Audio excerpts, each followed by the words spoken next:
நாளுக்கு ஆயத்தப்படும். ஜெயமோ கர்த்தரால் வரும். ஜெயமோ கர்த்தரால் வரும். கர்த்தருடைய பரிசுத்த நாமத்துக்கு மகிமை உண்டாவதாக. இந்த நாளிலும் ஜெயமோ கர்த்தரால் வரும்.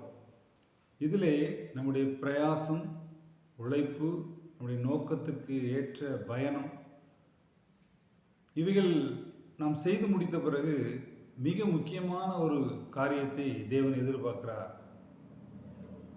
தேவனுடைய செயலின் மேல், அவர் கொண்டு வருகிற ஜெயத்தின் மேல் நாம் வைத்திருக்கிற விசுவாசத்தை நாம் காட்ட வேண்டும் என்று அவர் விரும்புகிறார். எப்படி காட்டலாம்? ஒன்று, நம்முடைய வாயின் வார்த்தையின் மூலமாக காட்டலாம். ஜெயமோ கர்த்தரால் வரும். இந்த காரியத்தை செய்து கொண்டிருக்கும் போதோ செய்து முடிக்கும் போதோ ஜெயம் கர்த்தரால் வரும்.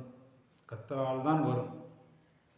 அந்த விசுவாசத்தை சில நேரம் வாயின் வார்த்தையில் மாத்திரமல்ல, கிரியையிலும் காட்ட வேண்டியிருக்கும். எப்படி என்றால், ஒரு காரியத்தை நாம் பிரயாசப்பட்டு செய்து முடித்திருப்போம். நம்முடைய மனதிலே முழு நிறைவாக இது சரியாக வரும் என்கிற எண்ணம் இருக்கும். ஆனால் ஒரு குறிப்பிட்ட மனிதர்கள் அதை ஒருவேளை தடுத்து நிறுத்த முயற்சிக்கலாம், அல்லது தடுத்து நிறுத்தியிருக்கலாம். இப்படி அந்த தடுத்து நிறுத்தக்கூடிய முயற்சியும் அந்த தடையையும் நாம் சந்திக்கும் போது நமக்கு ஒரு பெரிய, என்னுடைய பிரயாசம் அவ்வளவா இருக்குது, பெரிய கவலையும் பெரிய கொடூரமான கஷ்டங்களும் மனதுக்குள் வரும். அப்போ சில நேரம் நம்ம சோர்ந்து போகலாம், அல்லது அந்த மனிதர்களுக்கு எதிராக மாம்சத்திலே நம்ம என்ன செய்யலாம்?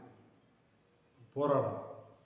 இந்த ரெண்டும் நடக்கும்போது நம்முடைய செயல்கள்லாம் நல்லா இருந்துச்சு, ஆனால் ஜெயம் தடுத்து விட்டார்களே என்கிற சோகமோ சோர்வோ, அல்லது அவர்களை ஜெயிக்க வேண்டும் என்கிற மாம்சத்தினுடைய வைராக்கியமோ நம்முடைய அவிசுவாசத்தை வெளிப்படுத்தி விடுகிறது.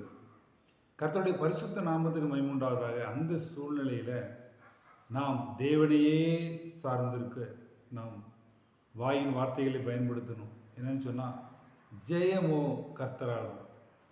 இந்த காரியத்தை நான் செய்திருக்கிறேன், முயற்சி பண்ணி கொண்டிருக்கிறேன், பிரயாசப்பட்டு கொண்டிருக்கிறேன், உழைத்திருக்கிறேன். ஜெயமோ கர்த்தரால் வரும்.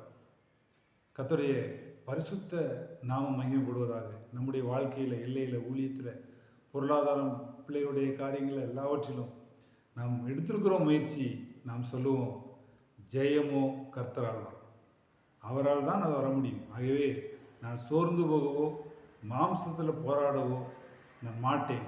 ஜெயமோ கர்த்தரால். ஆமென்.